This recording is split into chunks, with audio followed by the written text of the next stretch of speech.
You ask Tiger to solve. This deals with linear equations with one unknown. The final result is x equals -8. Let's solve it step by step. Group all constants on the right side of the equation. Subtract 6 from both sides. Simplify the arithmetic.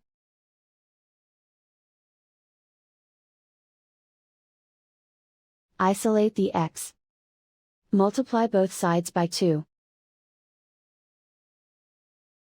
Group like terms. Multiply the coefficients. Simplify the fraction. Simplify the arithmetic. And so the final result is x equals -8.